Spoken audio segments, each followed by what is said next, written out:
They call Taiwan the most dangerous island in the world, not because of what's on it, but because of what the world has built around it. This small stretch of land sits just 100 miles from China, a rising superpower that insists Taiwan belongs to them. Yet the global economy has made Taiwan the brain of the modern world. Every smartphone, every electric car, every data center, every missile guidance system, they all depend on making technology there. A single island now controls the lifeline of the digital age. And here's the terrifying part. The fallout wouldn't just be military, it would be financial, immediate, everywhere. Bloomberg analysts warn the global economy could lose up to $10 trillion in a matter of days. Today we're going to explore how Taiwan could trigger a huge economic shock no one is ready for.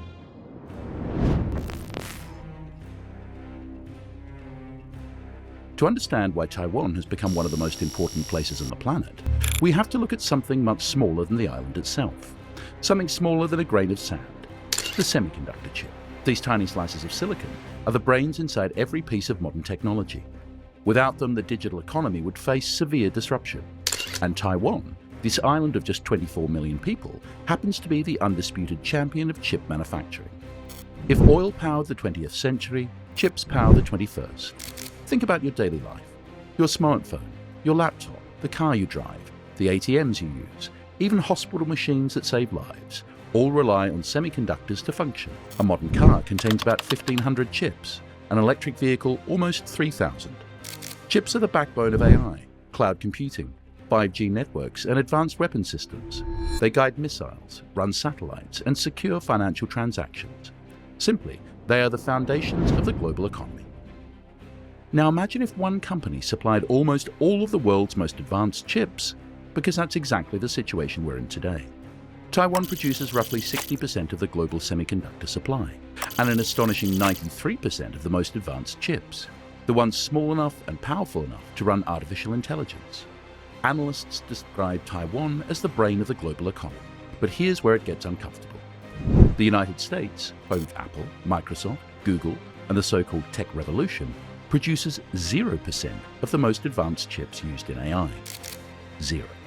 This means the most crucial technology in the world is built on the other side of the Pacific, in a region marked by long-standing geopolitical tension. Even the chips inside iPhones and MacBooks are designed in California, but made in Taiwan by a single company, Taiwan Semiconductor Manufacturing Company, or TSMC. Min Woo, the CEO of a major Taiwanese chip firm, summarized it perfectly.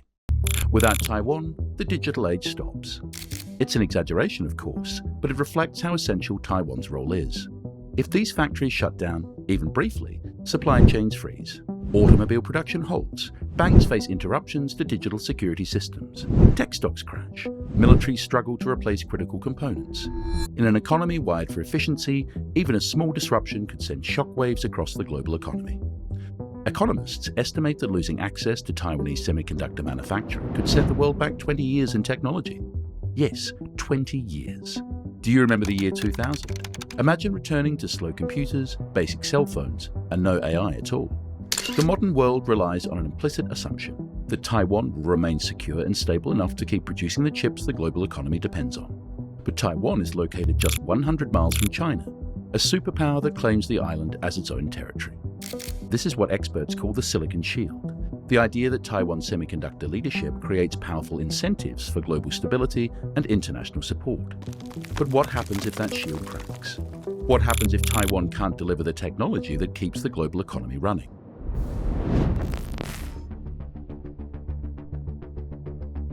But if we want to understand the real danger to Taiwan, we need to separate Hollywood from reality. Movies imagine armies storming beaches, tanks rolling through cities, and dramatic battles. But China has studied history, especially the Normandy landings in World War II. Amphibious invasions are the hardest kind of military operation. The Allies needed over 7,000 ships to land in France. Taiwan's coastline is mountainous with very few landing points. Even with the world's largest navy, many military analysts note that a full invasion would be extremely risky. There's also the nuclear problem. If a full-scale war erupts, the United States might intervene directly, and when nuclear superpowers collide, nobody wins. Every strategist in Beijing knows that one mistake could turn a war over Taiwan into a potentially severe global crisis. So Beijing is exploring a different approach. Chinese military analysts call it the silkworm strategy. A silkworm eats slowly, quietly, nibbling away until its target collapses from the inside. We are already seeing this in action. In one day alone, China flew 153 warplanes around the island.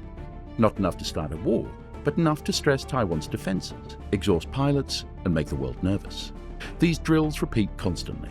China has held large-scale military drills in multiple directions around Taiwan. Information campaigns and online narratives related to Taiwan appear frequently on social media platforms. According to US officials, President Xi Jinping has reportedly set 2027 as a target year for the PLA's modernization goals, a timeline some analysts interpret as potentially relevant to Taiwan. Why 2027? China's military modernization is accelerating. At some point, that power curve peaks. Meanwhile, China's demographics are collapsing with fewer young soldiers and more retirees. So what is China's most realistic option? Not a dramatic invasion, but a blockade. A blockade doesn't require landing troops. Some experts argue that a blockade scenario, where China restricts access to the island using naval and air assets, is more feasible than a full invasion. And if the US tries to break the blockade, it risks war with China. If left unchallenged, such a blockade could place significant economic pressure on Taiwan. Economists have run the numbers, and this is where the story shifts from military strategy to global economic chaos. A blockade would hit Taiwan first and hardest. Its GDP could fall by 12% in the first year, but the shock doesn't stop there. China itself would lose roughly 9% of its GDP because 1/3 of its own trade passes through the Taiwan Strait. Factories in Shanghai and Shenzhen rely on ships traveling that waterway every single day. The United States, even protected by distance, still loses over 3% of the entire economy. So imagine Europe, Japan, South Korea. The effects would ripple through supply chains, ports, energy markets, and manufacturing. This is the first big reveal that most people miss. A Taiwan crisis hurts China too. Yet some analysts argue that Beijing may consider reunification a long-term strategic priority, even at a high economic cost. And if you ask yourself why, well, because for Beijing, the economic cost could be acceptable. The political value of absorbing Taiwan, correcting what they call a historic humiliation, may be worth trillions in losses. That's why this is not just a military problem. It's an economic time bomb, ticking in slow motion, and most governments and corporations are not prepared for that day.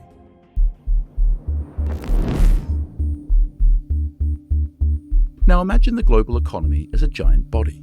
If Taiwan is the brain powering the digital age, then the Taiwan Strait is the neck connecting that brain to the rest of the body. It's a narrow stretch of water, but it carries a massive responsibility. More than 1/5 of all maritime trade on Earth squeezes through it every single year. In 2022 alone, that accounted for $2.45 trillion worth of goods being shipped across this tiny geographic checkpoint. Let's break that down. Your phone, your laptop, the clothes you're wearing right now. Chances are they traveled through this passage. This single waterway ties together supply chains across Asia, Europe, and North America. But here's the twist that changes everything. The Taiwan Strait isn't just critical to global trade, it is absolutely essential to China itself. Roughly $1.45 trillion of China's own import and export activity depends on this channel. And these aren't just luxury goods, these are survival goods. The world's second largest economy relies on imported energy the same way a person relies on oxygen. Nearly 3/4 of China's oil and almost half of its natural gas must arrive by sea. And the vast majority of that fuel flows directly through these narrow waters. Without those tankers constantly delivering energy, China's factories would slow to a crawl. Cities could face energy shortages or restrictions, and global manufacturing would face significant slowdowns. Most of that fuel sails directly through, yes, the Taiwan Strait.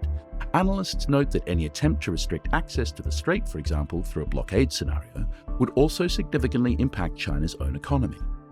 Now let's think about what happens if this crucial shipping route slows down or stops. China is deeply woven into the world's supply chains, so any disruption to its trade quickly spreads far beyond Asia. Prices would begin climbing simply because basic logistics become unpredictable. This shock would hit Europe especially hard because Europe's green transition relies heavily on components made in China.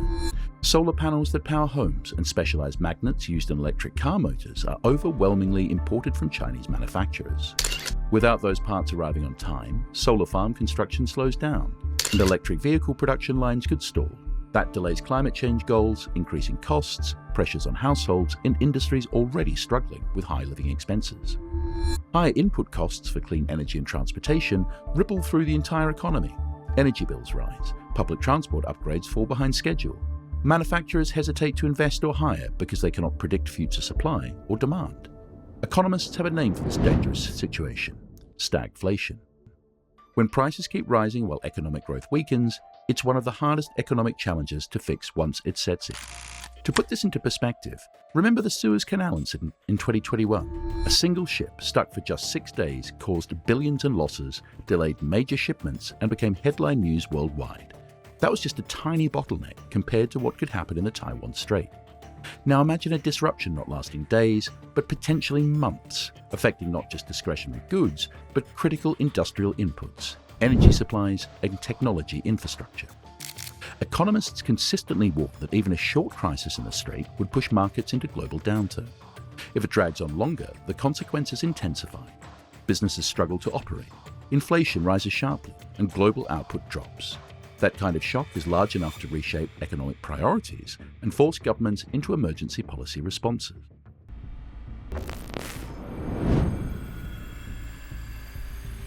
But when a crisis breaks out, financial markets react long before politicians or armies do.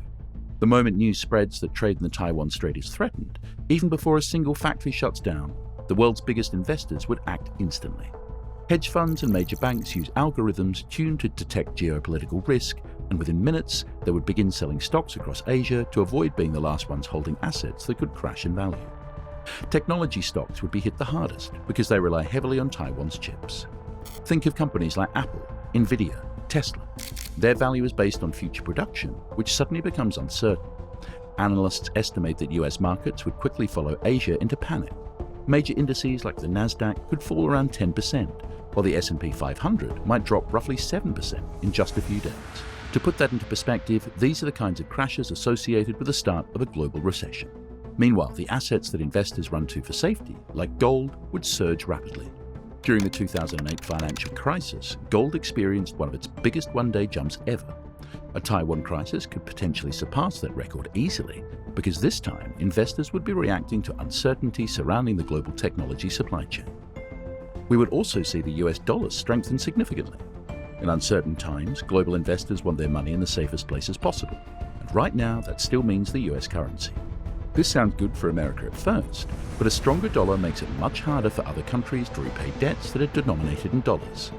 Emerging economies could suddenly struggle to finance imports, pay government salaries, or stabilize their own currencies, and that's how you get sovereign debt crises. China wouldn't just sit and watch its markets fall. Beijing would likely retaliate using its economic influence, something it has practiced before. That could include consumer boycotts of Western brands, export restrictions on critical minerals, and even seizing factories and assets belonging to foreign companies operating inside China. Analysts warn that up to $460 billion in Western corporate assets could be at risk overnight if China chooses to weaponize its domestic economy. Combine all of this together and you get an economic shock that happens everywhere at once. Not one region, not one industry, but a synchronized global downturn.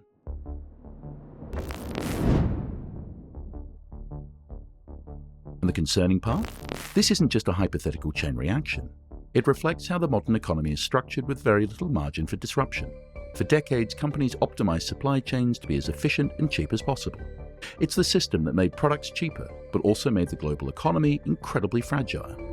All it takes is one broken link, and Taiwan is one of the most critical links in that system. If chips stop flowing, assembly lines around the world grind to a halt. New cars stay parked in factories because they're missing critical sensors. Hospitals wait weeks for replacement medical devices. Telecom networks delay upgrades. Everything that relies on semiconductors, which is virtually everything, suddenly becomes scarce.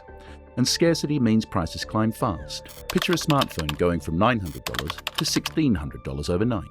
Or a basic home appliance costing double because manufacturers can't get the electronic brains to build them. For families already stretched by inflation during COVID, this would hit like a second economic punch. Global industrial output could contract sharply because chips aren't just components, they are essential for completing most modern products. Without them, companies legally and technically cannot finish a product.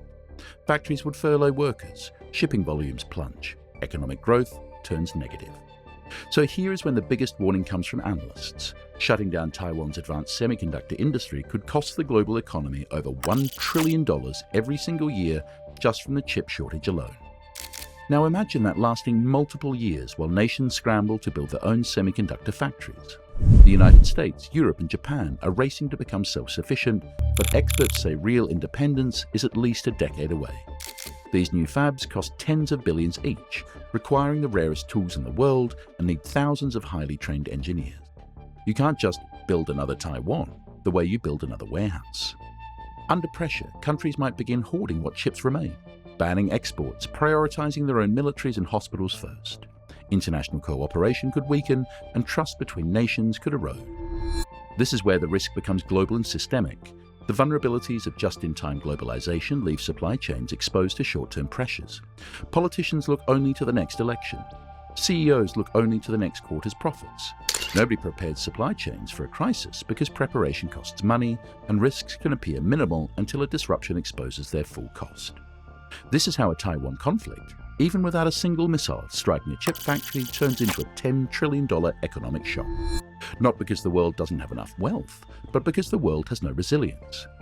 All because we've built an economy optimized for efficiency and not survival. And that efficiency becomes a weakness the moment Taiwan's semiconductor output is disrupted. What happens if China eventually reduces its reliance on Taiwan's chips to the point where the economic risks of a crisis appear more manageable? As we already mentioned, Taiwan's semiconductor industry acts like a shield. Any major conflict today would also jeopardize access to technology that China's own economy relies on. But China is working aggressively to remove that dependence. It's pouring tens of billions of dollars into its own domestic chip industry. With government support so massive that new factories are being constructed rapidly across regions such as Shanghai and Shenzhen. Beijing has spent around $47.5 billion on subsidies to build its own semiconductor manufacturing. And these investments are paying off faster than many expected. Even with Western export controls blocking cutting-edge equipment, China's engineers have adapted older lithography machines in innovative ways to continue advancing chip production. They've already managed to produce 7-nanometer chips, and experts believe 5-nanometer production could follow soon. If this trend continues, China's domestic chip production could reduce its reliance on Taiwan over time. And the moment Beijing believes it can handle the economic blowback of a crisis, Taiwan's silicon shield begins to crack. This creates what analysts call a window of vulnerability, a limited period where the world could be at most risk. Analysts often note that China faces long-term economic and demographic pressures. Some experts argue that Taiwan plays a significant role in China's long-term national objectives under Xi Jinping's leadership. He is in his 70s. He has consolidated power, rewritten term limits, and promised that Taiwan will be reunited with the mainland. And maybe, just maybe, failing to accomplish that goal would damage his legacy. So the longer China waits, the harder the economic and demographic math becomes. This creates an uncomfortable question. Will China feel forced to act sooner rather than later? And then there's the final factor nobody can predict: American politics. The United States has long followed strategic ambiguity, never saying exactly what it would do if China attacked Taiwan. But recent political shifts have elevated that uncertainty, to say the least. If China believes a future US administration might hesitate or negotiate instead of intervening, the military risk suddenly looks much smaller. So ask yourself, what happens when the world's digital heart suddenly stops beating? History doesn't repeat anymore, it accelerates. The Great Depression took years to spread. A Taiwan crisis would take hours, and that's how Taiwan could trigger a $10 trillion economic shock no one is ready for. The only question left is, if the world's most important island becomes the world's most dangerous flashpoint, how long can we keep pretending nothing will go wrong? Or more importantly, are we prepared for the day the world's microchips go dumb?